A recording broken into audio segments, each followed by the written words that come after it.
I always maintain this, that the people on the dais are important, but there are one set of people who are more important than the people on the dais. Today in this room we have everyone from Malerkotla, please just raise your hands, Malerkotla. People from Srinagar, raise your hands.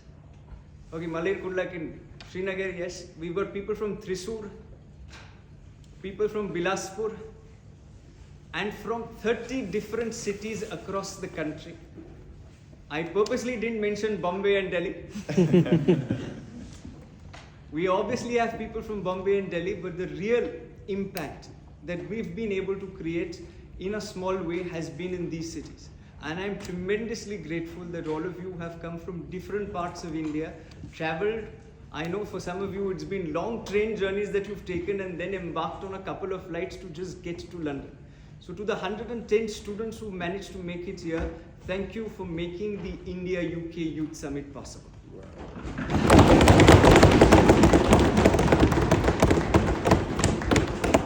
Today there are speakers who are going to talk, so I'm going to let the speakers talk, but I'll just share with you a small little anecdote, and I promise to keep it small and short. But many of you and many of your seniors have participated in I.I.M.U.N conferences. The people who participate are 13 to 19, but the people who work at I.I.M.U.N are also 16 to 22. There are only two anomalies, and both of those anomalies are there today in this room, with Abhishek and Anjani being there. But minus the two of them, everybody at I.I.M.U.N is 16 to 22. And today something that I'm sharing with you is something that is deeply personal, but something that some of you might have heard. You know, as a young person, and when you don't have white hair, at that juncture, people don't take you very seriously. And therefore, the next few days, you're going to be debating, you're going to be role-playing. Somebody is going to be Lord Jitesh Gadia. Somebody is going to be a member of parliament from India. You're going to be role-playing these parliamentarians, coming up with solutions. These solutions that you make, we'll be presenting it to the High Commissioner. And we hope that the High Commissioner then carries it through. But I do know that as young people, when you try to do something, whether it is giving solutions or organizing anything, it becomes cumbersome. It becomes cumbersome because you need people to support you. In 2016, a similar exercise we tried to plan. We thought, and somebody said, back then it was a model UN. So we said, what is the finale for a model UN? So the finale for a model UN, Lord Gadia, is the UN. So we said, so the girl came to me and said, a 20-year-old girl came to me and said, let's rent the United Nations. Renting the United Nations or taking a room in the British Parliament is not like going to a hotel and asking them, saying, now this is the room, we need to borrow it. The UN requires permission from 193 countries. So I looked at the girl and I said, I keep giving speeches of making impossible into possible, but I mean those are speeches. And she looked at me and she said, no, Rishabh, this is possible. Let's write to the Indian government. So we wrote to the Indian government, which wrote to the Indian ambassador, who then wrote back to us and said, do you really need the UN?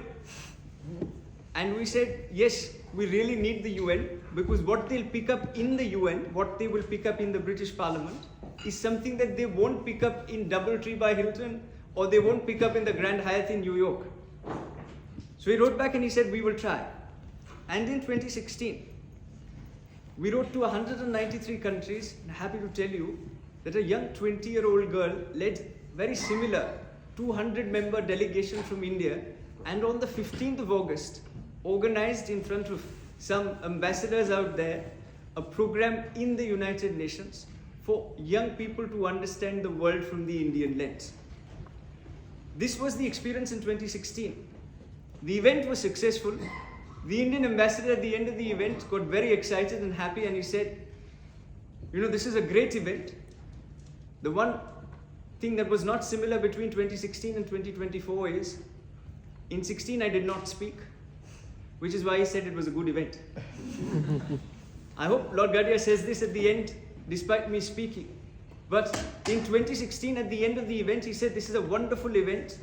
And he told that impressionable 20-year-old girl, next year, would you like to do a similar thing and say that India deserves a seat in the Security Council?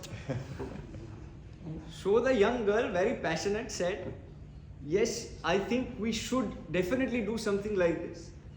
And then in order to motivate her, he said, how about I give you the main United Nations General Assembly Hall? Wow. So the girl got very excited. It's much like saying that, Lord Gadia saying, I'm giving him a hint. But him saying that, that the next year it's only going to get even better.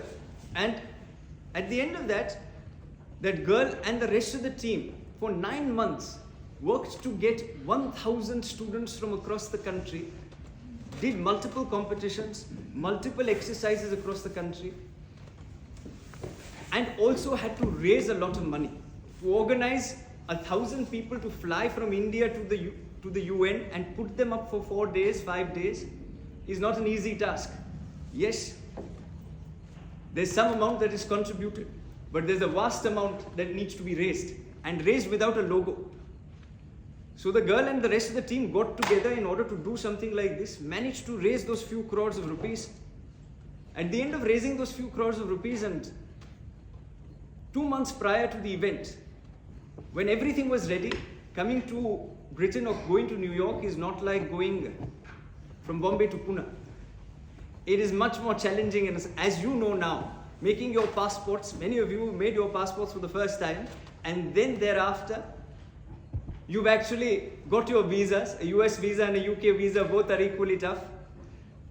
Though hopefully this administration is making it a little easier. But the point that I'm trying to make is all of them were ready, prepared, they got their committees, they were ready to embark on that flight. 2 months prior, we got a letter which said, we got an email which said, sorry, the UN cannot host this event. Now please understand that 21-year-old girl was towards the end of her time at I.I.M.U.N. Broke down because she was working on this project for 10 months. And for 10 months to be able to do one thing and then being told saying, no, you can't do it. If it's your final exam, you'll be happy. But if it's something that you're looking forward to, you wouldn't be. So she came to me and she said, why are we not allowed? And she tried to ring up the ambassador. The ambassador is a busy person. She tried to ring up the embassy and tried to find out what's happened. The permanent mission, no response. So then she came to me and she said, Rishabh, what do we do? Young people come to me and assume that I have an answer to a problem. Usually I am the problem. The thing is, I told her, I didn't know what to tell her, but I had to give her something to continue and go with. So I said, let's write a letter to everybody and let's see what we can do with it. So we wrote a letter, Lord Gadia, to everyone in the country. We wrote a letter to the Prime Minister. We wrote a letter to the Leader of Opposition. We wrote a letter to the Foreign Minister saying this is what's happened. Everybody responded and said, we're looking into the matter. 2 months became 1 month. 1 month became 2 weeks. 2 weeks prior to the event, we did not have any solution to this. It's 1,000 students from 100 plus cities. Most in fact, who had made their passports for the first time, all with huge hopes in their eyes and wanted to go to the UN. We couldn't even tell the school saying this program is not being organized because some of the school principals would have come and killed us. So we waited with the hope that somebody would intervene. Nobody intervened. Today we are lucky that we have these people on the dais. Back then, we wrote to all of these people. We didn't have an advisory board. We didn't have Paman Irani. We didn't have Shashi Tharoor. We didn't have Jayant Sinha. We couldn't dial the offices and request for favors. And my family refused to help because in a Gujarati family, which is unlike a Gujarati family, my grandfather said, whose organization is this? I went to him and I said, it's 2 weeks left. In Gujarati, I said, this Dada, baby baki se, madad kari lo. You know the big man, please make one call. So he looked at me and he said, whose organization is this? So I said, mine. So he said, whose problem is this? So I said, mine. He said, who should come up with the solution? So obviously the answer was me, but so 2 weeks to the event, there's no solution. the girl who did the project was giving her engineering examinations. She failed in her papers because obviously she had a mental breakdown before mental health was a big thing in India. This was one of the first few cases that I saw of severe depression. The team that was working with her also broke down. One out of the team came to me and said, Rishabh, you keep talking.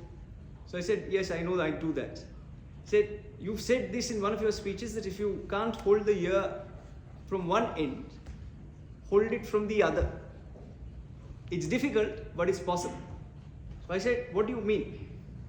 He said, why don't we write to the United Nations directly? So I said, the UN is not like writing to me. They will not respond.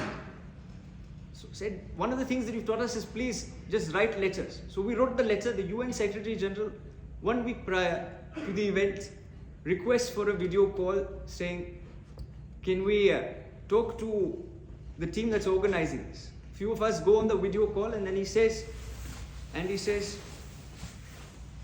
does 7 Lok Kalyan Marg, does your Prime Minister know about this? I said, we don't have a hotline to the Prime Minister, so what do we do? So he calls the Prime Minister's office and says, these are your boys who are trying to do something out here. Why is there no support? The Prime Minister says, well, who is not supporting them? And I've not seen the Indian bureaucracy work faster in my entire life. In less than a week, all permissions came through.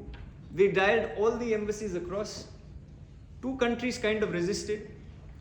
I'm sure you can guess which 2 countries kind of. But even those 2 countries, with a little bit of persuasion and a few letters from young people, a few emails from young people, managed to give the permission. 15th August 2017, in the United Nations General Assembly Hall, that 21-year-old stood out there and the Indian national flag was raised. We spoke about how to unite the world the Indian way, and that girl who was suffering from depression managed to have a little bit of a smile as she held the national flag. I tell you this story because this young girl managed to do something that was impossible. Failing in an engineering examinations, she was told by all the top universities that you won't get in by counselors.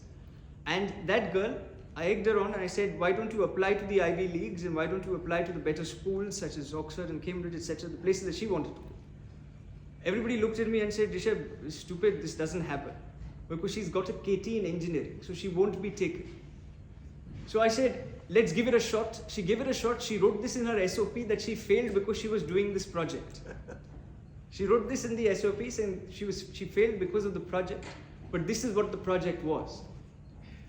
That girl then got accepted into all Ivy League schools across, got a 100% scholarship at NYU-Stern, studied at NYU-Stern.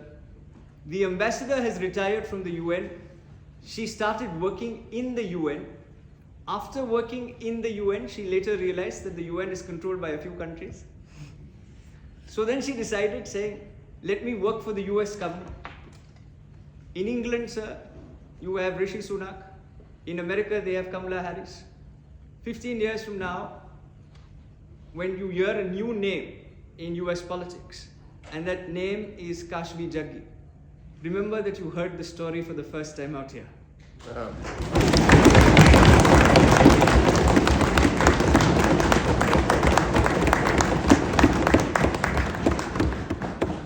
I'll show you the pictures of Kashvi over the years. Yesterday I wanted to show you some as well. So that's Kashvi, the UN. The first slide is the slide before this. Yeah, no problem. So this is Kashvi when she joined the organization in 2012. That's a thinner version of me. Which is you? It's the same?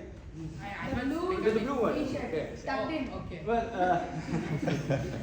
I know the next slide you will be able to Dr. Brainy at work. Next slide you'll be able to see Kashvi at the UN with the Indian flag, speaking at the UN, then felicitating Vikas Khanna when he first came to I.I.M.U.N. And then on the last slide, you will be able to see her working now in the United Nations. She worked in the UN and now is working in the US government. I don't know whether we have any more slides after this. Kashvi's journey is testimony to the fact that young people can do anything. So to whoever tells you that it is not possible, remember that even impossible, as cliche as it sounds, is broken up into I am possible. A cannot is broken up into can, and now the good part is, in 2016 and 2012 and 2011, we didn't have people who supported so altruistically. Today you will listen to speakers and you will see people who support very altruistically. So I will now give it to those who actually make a lot of sense, and I will leave it to all of you tomorrow not to do vivad but to have samvad. Let's make sure that Indian culture unites the world, and I'm sure Lord Gadia will also agree that if there is one culture that can unite the world, that is the culture that our country stands for and that we belong to. It's been a pleasure, because I've grown up reading Harry Potter, so I will use, and this is the country that gave the world Harry Potter, so I'll use a small analogy from that. How many of you have seen Harry Potter? Fans? So I think Harry Potter has done more for British culture than some other things have. But one thing about Harry Potter that I particularly enjoyed was the concept of Dementors. Dementors, and before you mistake me for somebody who comes from Slytherin, Dementors I particularly enjoyed because, and I use the analogy because whenever they used to take energy from other people, they used to get recharged. At the start of this speech, it was already a long day. I was a little down in terms of energy, but after speaking to all of you and seeing some of you smile, and yet continuing to smile, I would like to believe that I'm a little more recharged. Thank you very much for being such a wonderful audience, and I wish you all the luck for the India-UK Youth Summit that is going to start tomorrow. Thank you very much.